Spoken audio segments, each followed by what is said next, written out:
Early on Saturday, February 7, 2026, armed gunmen attacked the residence of Reverend Father Nathaniel Asuwaye at Holy Trinity Catholic Church in Kaku local government area of Kaduna State.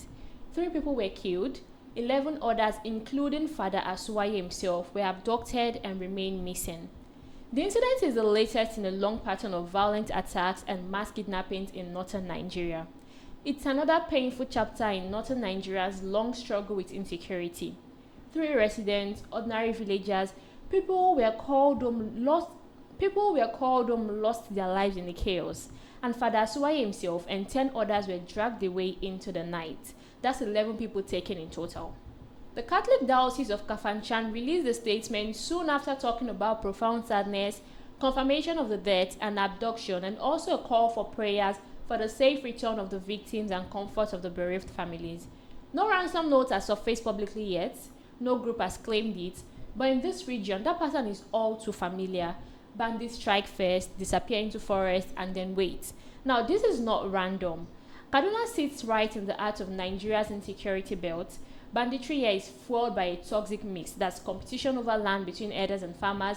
You see poverty that pushes young men into crime, weak state presence in remote areas, and very easy access to weapons across porous borders. So when you look at the map of insecurity hotspots across the north, Kaduna is right in the thick of it, with banditry, kidnappings, and clashes overlapping. Priests and religious leaders have now become targets because churches often serve as community anchors. That's places where people gather and where aid is distributed, where hope is even preached. Now, abducting a priest sends a message. It means no one is safe. We've seen this before. Mass abduction from churches in the north, priests held for months, some even tragically killed. Father Asuwaye joins a very painful list. The state government runs Operation Fushinkada with patrols and checkpoints, but you see the forests are still vast, the gangs are still mobile, the cycle is still continuing, there's no stop. So what then is the essence of this Operation Fushinkada? The 3 people killed were likely parishioners or neighbors, people who were there to support the church, not to fight. And now their families are grieving while others wait in agony for the news of the abducted. This news eats religion, education, healthcare, everything that holds rural life together.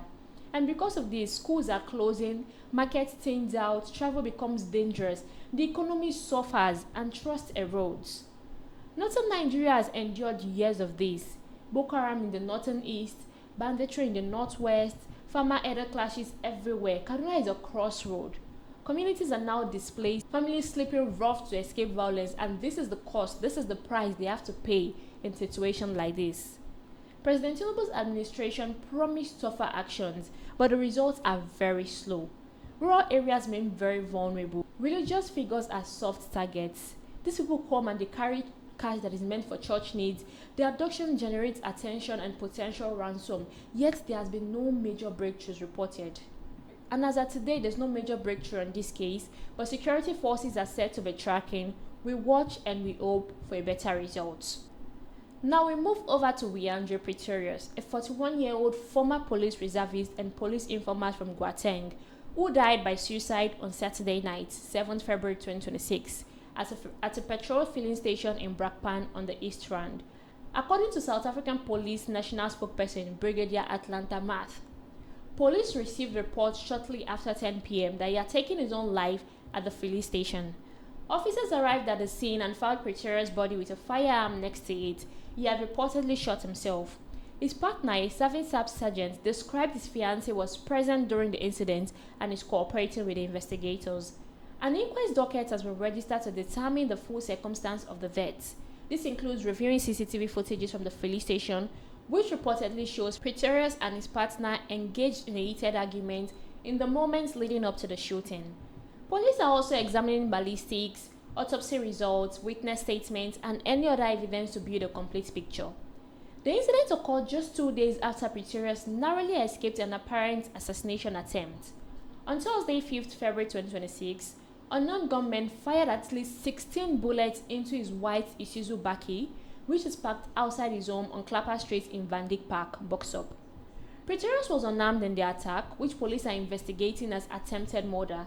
The vehicle was, however, impounded for forensic examinations.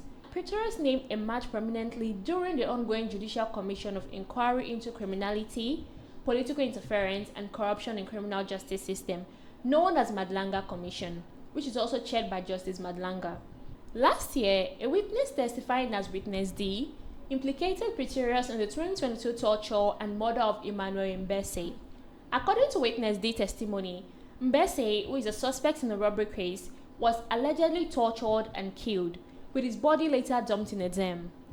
Witness D claimed Pretorius, despite not being a full-time staff member, participated in the suffocation and disposal due to his role as a reservist and informant with access to police operations. The Independent Police Investigative Directorate investigated Mbese's death and identified 12 persons of interest, including Pretorius and Witness D himself.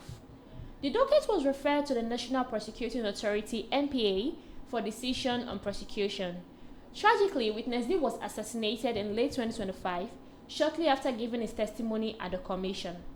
Police questioned Pretorius as a person of interest in that murder and seized his mobile devices and personal firearm during the investigation. Let's hear from the police themselves.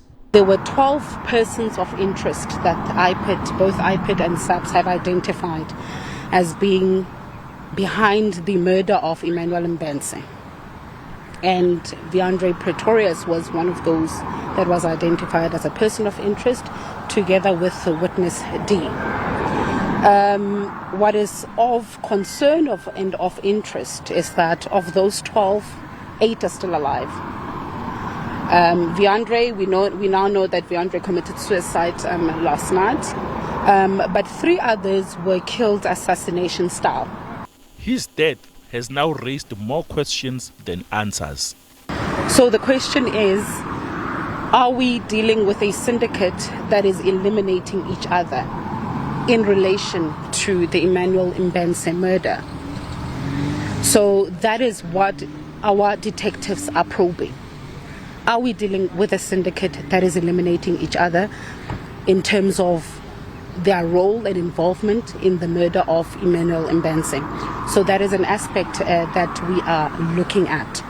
Last week, Pretorius' death now marks the 4th reported fatality linked to the Mbese case and its fallout, with sources noting that several others among the 12 persons of interest have died, some in assassination-style killings also. Police have emphasized that investigations into the Mbese murder, Witness D's killing, and related matters remain active and are intensifying to prevent further incidents. The Madlanga Commission continues its hearing in Pretoria, uncovering allegations of extrajudicial killings, corruption, and criminal syndicates operating within parts of the criminal justice system. Pretorius' partner may face internal SAPS disciplinary processes or suspensions due to her involvement in the event and her position in the service. Authorities continue to urge anyone with information about these cases, including the Mbese murder, the attacks on Pretorius, or other linked matters, to come forward confidentially. The inquest into Pretorius' death is ongoing, and more details may emerge as forensics and investigative work progresses. Now we move to South Africa. South Africa is pulling its troop out of the United Nations peacekeeping mission in the Democratic Republic of Congo, also known as MONUSCO, after 27 long years with full withdrawal by the end of 2026. This means over 700 soldiers are coming back home. Since 1999, right after apartheid ended, South Africa stepped onto the global stage as a peacekeeping powerhouse. They sent troops to the DRC when the world was still figuring out how to handle the chaos there. MONUSCO and its earlier versions have been one of the longest, most expensive, most complicated UN missions ever. South African soldiers have patrolled, protected civilians, taken part in offensive ops, and remember the 1st Intervention Brigade that was bold stuff. The pilots flew dangerous missions, and infantry held lines against groups like M23, ADF, and all the militias fighting over minerals, land, and power. And now, after nearly 3 decades, they are saying goodbye. It's like ending a really long relationship. The SANDF has been criticized for years. Soldiers deployed without enough food, medical supplies, proper gears, and you see stories of troops waiting months for back pay or basic support. Also add budget cuts, multiple missions across Africa, border patrols back home, disaster reports, disaster response, something had to give. South Africa can't be the continent's policeman forever if the house is on fire at home. Unemployment, load shedding, fallout, crime, inequality, people are asking, Why are we spending blood and money in the Congo when we can't even fix our own streets? Now let me take you back. The Second Congo War that lasted between 1998 to 2003 was called Africa's World War. You see millions dead. South Africa got involved post-1994 to show they are a new player committed to peace. They contributed to the MONUC and then now what we know as MONUSCO in 2010. The troops were key in places like Goma, Bunia, Ituri. They faced ambushed, IDS, child soldiers, Ebola outbreaks. Some even came home heroes, others in coffins. The DRC government itself has been pushing for MONUSCO to leave, saying we can handle it. South Africa stayed longer than most people ever have. The withdrawal is very big, but it's not the end of their involvement in the region, but it is a major step back from the UN flag. Now let's get speculative. What does this mean? For the DRC, it's the gap. South African troops are experienced, they're well trained. Losing them could weaken MONUSCO offensive capability just as M23 keeps pushing. Now will other countries step up? We have Pakistan, India, Bangladesh. They are very big contributors. But will they feel the exact role? And let's talk about the region. SADC might feel the pinch. Rwanda is accused of backing M23. Tension is very high. So if the UN mission winds down faster because of this, does it accelerate chaos or does it force the Congolese army to step up? Now for South Africa themselves, the troops have gone home. That's very good for morale, very good for their families, more resources for their home. But if things blow up in the east, fingers will point to them that they left soon. And now the big question is this the beginning of the end for MONUSCO? The UN has been talking phased exit for years, and this might speed it up. Now social media is buzzing, some are celebrating, time to fix SA first, while others are worrying. Let's take a look at some of these comments.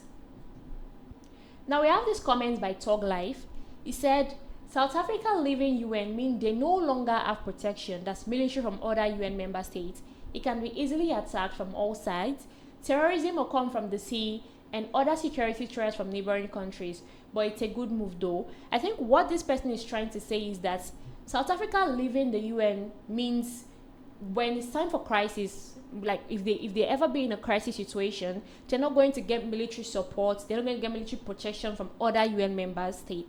But now, I think if South Africa is capable of protecting other states, I feel they should also have the power to protect their own state. But who knows? Now let's take a look at this next comment by Levi. Levi says the South African military withdrew their 700 soldiers from the UN mission in the DRC. I do not really get that. It's welcoming. The SANDF is very much needed at home and not in the Congo. It's worth noting that South Africa has been supporting the UN for their mission for 27 years.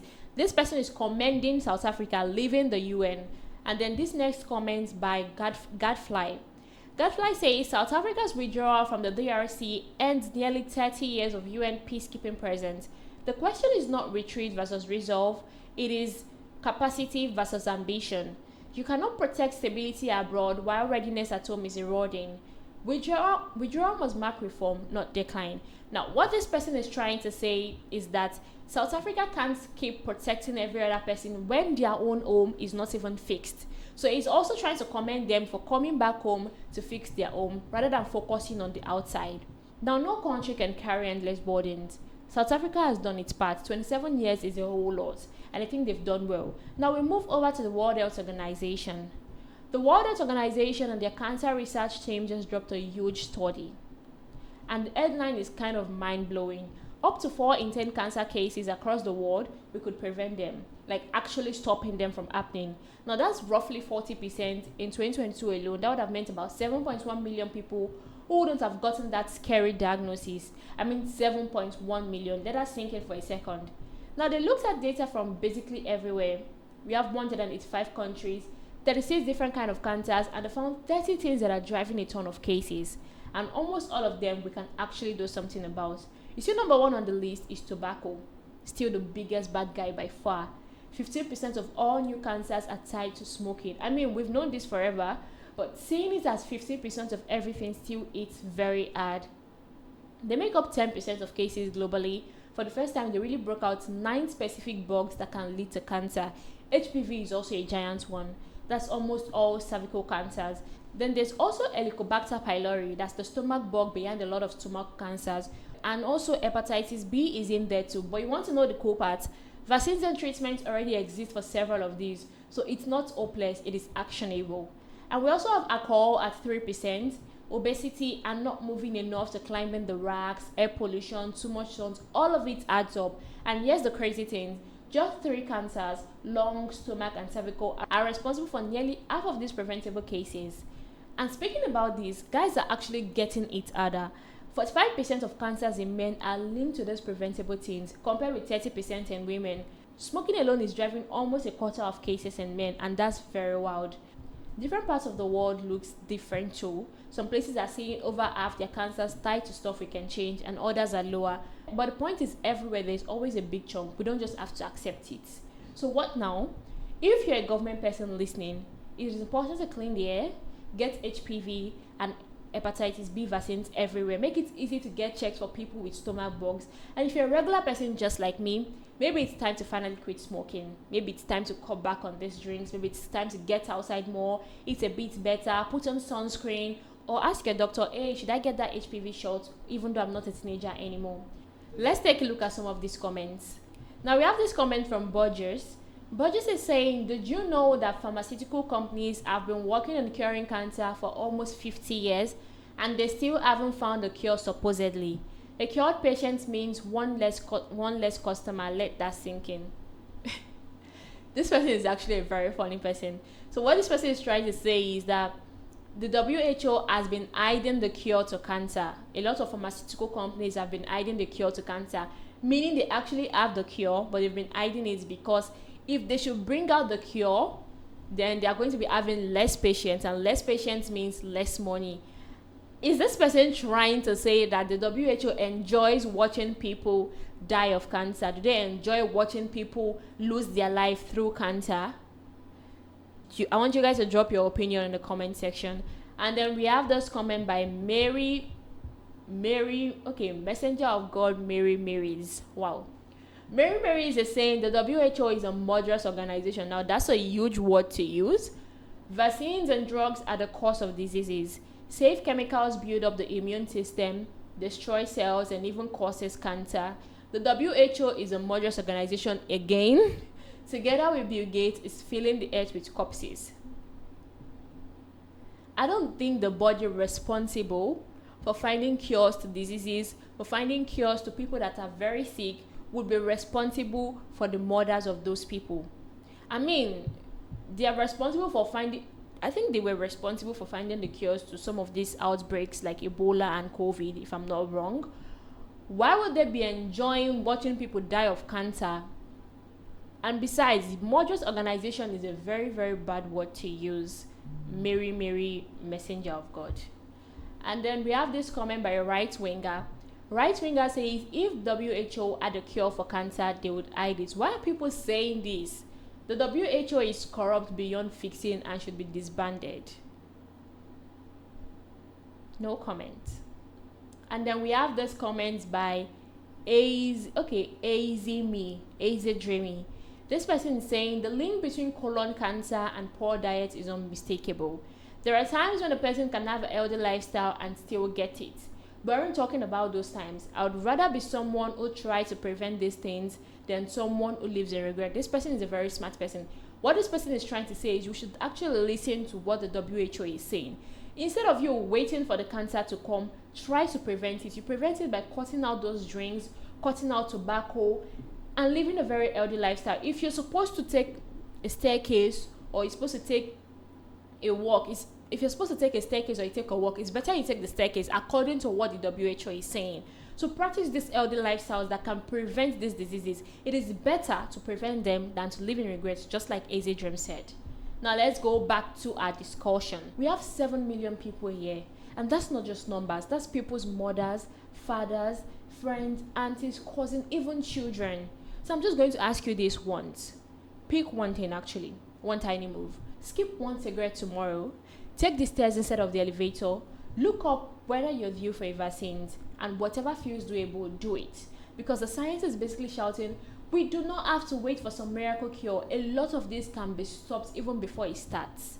So please, let us practice healthy lifestyle. Like I said, if you have to take the staircase or the elevator, take the staircase if it is doable. Anything that you can do to prevent this thing, please do it. It is better to prevent it than to wait for it to come, so we don't end up regretting. And now we move on to our next story. King Charles III and Queen Camilla are rolling out the red carpet, literally, for President Bola Ahmed Tinubu and First Lady Oluremi Tinubu. Nigeria's president is heading to the UK for a full-blown state visit from March 18 to 19, 2026. And guess what? This is the first time a Nigerian leader has been invited for an official state visit in 37 whole years. King Charles himself has history in Nigeria. He visited 4 times before he even became king, doing his environmental and charity work. And remember, he had already hosted Tinubu privately at Buckingham Palace in 2024. So this state visit, it's like the sequel everybody knew was coming. But now it is official and upgraded to blockbuster status. Bayo Onanuga, the president media guy, called it straight up a significant diplomatic milestone, and he's not wrong. In a world where everyone is fighting for attention, Nigeria getting this kind of spotlight from the UK, I think, is a flexing on global level. Now, this is very huge for the Nigerian-UK relations. It is huge for pride, huge for the future. So what do you think about this visit? I want you to drop your thoughts in the comment section, or just scream at your phone if you're an old school person, but I want you to drop your opinion instead. Now let's move to what is going on in the African head of state and the government. The African head of states and governments are preparing to gather together at the African Union headquarters in Addis Ababa for the 39th ordinary session of the Assembly, scheduled for February 14 to 15, 2026. This high-level summit will bring together leaders from the AUs and from the 55 member states, along with ministers, representatives from regional economic communities, international partners, and civil society organizations to address pressing continental issues. And the summit will operate under the 2026 African Union Theme of the Year, assuring sustainable matter availability and safe sanitation system to achieve the global goals of Agenda 2063. Now, this theme emphasizes water as an essential resource for health, for economic growth, for climate resilience, and for political stability.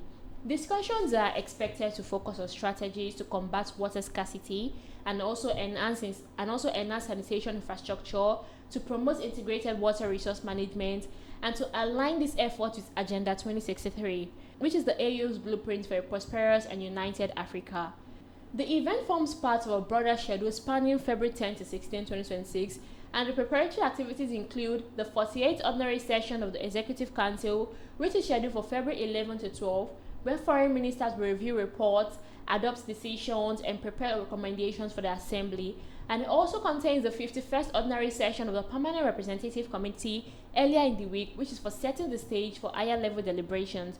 Other forums will cover topics such as health security, sustainable development, digital transformation, and regional cooperations, with contributions from partners like the United Nations Development Programme, the UN Habitat, the World Health Organization, and regional bodies including IGAD and ECOWAS. Now, the key priorities anticipated for discussion include water and sanitation, which are the strategies for universal access to safe water and sanitation, also addressing inequalities, climate impacts, and public health linkages.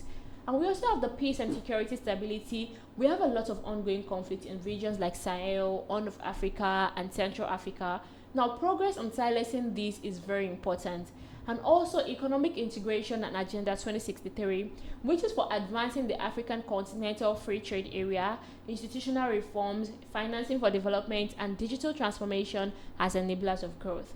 We also have the global positioning, which is for strengthening Africa's voice on issues like UN security, council reforms, climate finance, and equitable international partnerships and geopolitical shifts. Now, in this situation, a notable highlight will be the handover of the AU chairmanship.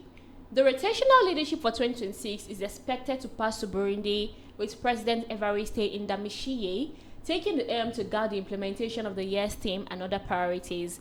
The summit occurs at a critical juncture for Africa, and global challenges such as economic uncertainties, climate change, and regional instabilities. Observers are anticipating that the gathering will test the AU's ability to foster unity and drive actionable outcomes in the fractured international landscapes. The decisions, the declarations, and the resolutions from the summit will be finalized and released by the AU Commission shortly after the event. As preparation intensified, the 39th AU Summit represents a key opportunity for collective leadership and progress toward a resilient and self-reliant continent. And over to our last story for the day for this broadcast. Ethiopia has slammed Eritrea with a formal demand for an immediate troop withdrawal from disputed border areas. In a letter from Ethiopia's Foreign Minister Gideon Timotheus, dated February 7th, they are accusing Eritrea of outright occupation and even backing rebel groups in the northwest. This is a direct threat to the 2018 peace deal that ended years of bitter conflict. Now remember that Algiers agreements reopened borders and promised cooperation, but old grudges over places like Badme haven't gone away. For visual context, let's take a look at this clip. A bitter war of words has escalated further after Ethiopia ordered neighboring Eritrea to withdraw its troops from Ethiopian territory, as fears mount that the two Eastern African neighbors could be inching towards a new armed confrontation. In recent months, Addis Ababa has accused Eritrea of supporting insurgents on Ethiopian soil, allegations Asmara denies. In a letter to his Eritrean counterpart on Saturday, Ethiopian Foreign Minister Gideon Timotheus accused Asmara of choosing the path of further escalation. He demanded that Eritrea end all forms of collaboration with rebel groups. Ethiopia said it was willing to engage in good faith negotiations to resolve the situation. There was no immediate word from Eritrean authorities. Eritrea gained independence in 1993 after decades of armed struggle against Ethiopia. The two later fought a 1998 to 2000 border war in which tens of thousands died. Now, Eritrea is not backing down. They've called these claims false flags that are meant to provoke them, insisting any movements are purely defensive. Let's hear from Eritrea. Tensions are rising in the Horn of Africa after Eritrea forcefully rejected Ethiopian claims that its troops are operating inside Ethiopian territory. Asmara called the accusations false and fabricated after Ethiopia demanded Eritrean forces withdraw, accusing them of backing insurgents fighting federal troops, particularly in the Amhara region. Eritrea's information minister says the allegations are part of a hostile campaign against his country and insisted Eritrea has no desire to escalate tensions. Relations between the two neighbors have long been volatile. Eritrea gained independence from Ethiopia in 1993, but the countries later fought a brutal border war that killed tens of thousands. Although Prime Minister Abiy Ahmed once pursued peace, earning a Nobel Prize, the alliance fractured after the Tigray War, which killed at least 600,000 people. Disputes over troop withdrawals, rebel alliances, and Ethiopia's push for sea access continue to strain an already fragile. Reports from the region shows Eritrean forces digging in deeper, while Ethiopia is moving troops from the Amhara Sea towards Tigray. They're possibly gearing up for an action against the Tigray People Liberation Front or even Eritrea itself. And with the African Union Summit wrapping up next week, there's that talk that Prime Minister Abiy Ahmed might make a move right after to shore up his position at home. Now, this could reignite the devastating 1998 to 2000 war, and with Egypt and Sudan in Eritrea's corner over Nile water disputes, it's not just the two countries' spat. Now, shifting to Somalia, where President Hassan Sheikh Mohamud is drawing a line in the sand against foreign interference. In a very interview with Al Jazeera yesterday, he blasted Israel for meddling and flat out rejected any idea of an Israeli naval base in Somaliland. He warned that this could trigger attacks across the region and undermine Somali unity.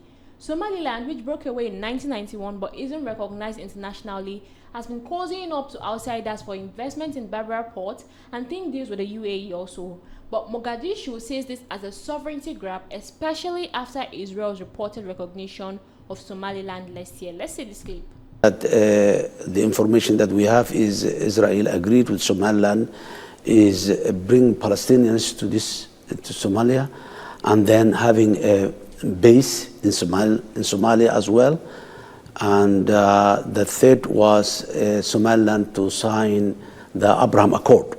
These were the three pillars of the agreement that Israel has with the secessionist group of Somaliland. And all, well, Abraham Accord is something else. Everybody can agree, or it's a document of whoever wants. But the issue is the base that Israel wanted to have there. Why? That's the question. Why Israel wanted to have a base in Somalia? Base is not a tourist center. It's not a Riviera of tourism and all this. Base is a military, and military means attacking or defending. There is no place to defend Israel in Somalia.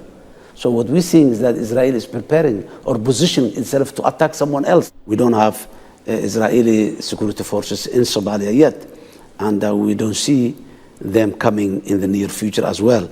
But had that come, then that's another day and another discussion. So what will you do if they do? Well, we will fight in our capacity. Of course, we will defend ourselves. And that means that you will confront any Israeli forces coming in. We are. Looking at this clip, one can tell Somalia is not just talking, they are enforcing it. Stricter airspace and port control are in space, with unauthorized flights being turned away, including those carrying regional leaders. Now this is ramping up internal divisions, and it's all part of Africa's stand against withdrawing borders by force. Now entering Turkey, stepping up its game in Somalia, late last month they deployed 3 F-16 Viper jets to Mogadishu's airport, with along with helicopters to Amma al-Shabaab. And this is a big shift. Turkey troops are now in direct combat for the first time, fighting alongside Somali force in areas like Middle Shabelle. There's no new moves confirmed in the last day or so, but this puts Turkey squarely against Somaliland allies like the UAE and boosts against Mogadishu's hand in the counterinsurgency. The one-side Saudi-UAE partnership is now cracking. Saudi Arabia is pushing for a new pact with Egypt and Somalia to box out the UAE's influence in places like Somaliland and Yemen. Mogadishu already cut ties with the UAE over sovereignty issues, and this is leaning forward into Riyadh. This place is bleeding into Sudan too, where the UAE backs one side in the civil war, potentially pulling in Ethiopia. And in closing, the Horn of Africa is not just a distant headline, it's in your backyard. And these escalations could ripple across the continent. The African Union needs to step in for meditation, or we might just see another cycle of violence. And with that, we have come to the end of today's broadcast. Please do not forget to like, subscribe, and share with your loved ones. And I want you to stay tuned for updates. My name is Chinyere, and this is Waywayves.